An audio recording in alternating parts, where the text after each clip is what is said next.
Hi, teacher friends. It's wonderful to see you all. I am Allison Smith, blogger and coach behind A Teacher's Best Friend, and I'm so glad you've joined me today.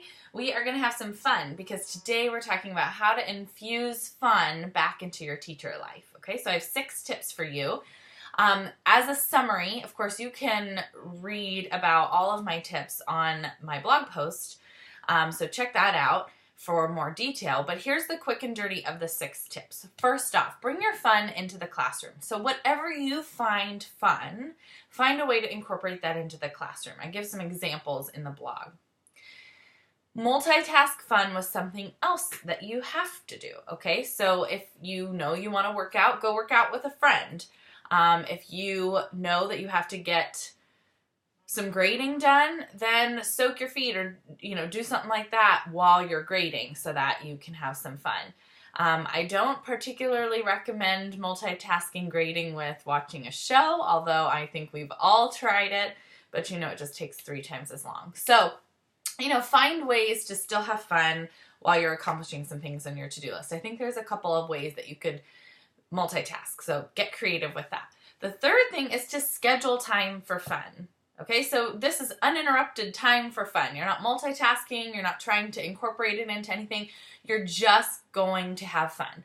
So if you, like me, love to bake or you love to go see live music, okay, then schedule it in. Find out what concerts are coming up and try to put that on your calendar so you have something to look forward to, okay? Schedule time for it, even if it's just, 30 minutes once a week for some fun. Just schedule it in, because otherwise, without that intentional time, our week flies by and we haven't done anything fun, okay? The 4th tip is to find free fun, and I've actually given some resources on the blog where you can find some links to some ideas for free fun. But if you just take 30 seconds or a minute and just start brainstorming all the ways you can have fun for free, then you'll have this whole collection of ideas. And then whenever you have that scheduled time, you can look at your ideas, pick one, and go with it. And that goes into my 5th tip, which is to make a fun jar. And I explain it more in the blog, but essentially you write all those ideas that you just brainstormed onto sticks, put them in a jar, and then pull some sticks and have some ideas, and then pick one of those and go do it. Or pick one and schedule it into your upcoming week, okay?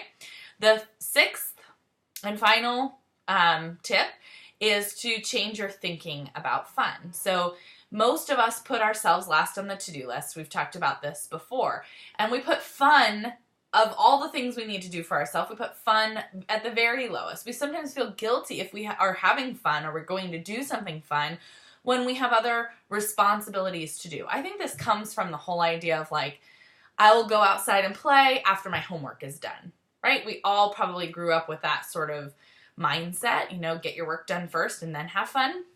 But the truth is, for us teachers, we're busy, and so our to-do list is never done. So if we keep that same mindset, then we'll never make time for fun, and then we won't be happy. We'll be resentful, we'll be bitter, because we're not getting to do things that bring us joy in our life and make us smile. So go ahead and change your mindset right now. Fun is not something you do after all your work is done. Fun is an important part of your life that you need to infuse into your life no matter what you have going on, so that you can be a more well-rounded, happy, wholehearted person. And believe me, it will pay dividends. It will pay dividends in your life. It will pay dividends in your classroom. You'll be able to get more done. You'll be able to approach your students with more patience and more love because you've taken care of yourself, you've done something for yourself, and you've infused that fun back in, which is part of who you are. And so by reconnecting with who you are, we can have more fun with our kids. We can talk about what we have done with our students. When you ask them about their weekend, they have all kinds of fun things that they did. And then they ask you about yours, and you're like, well, I graded all your homework, right? That's not fun to say. So to be able to talk about what you have done helps your students to know who you are, and it helps you to know who you are. So reconnect with yourself, change your mindset about fun, and go do something fun. Thanks for joining me. I hope you'll join me next week. I'll see you then. Bye-bye.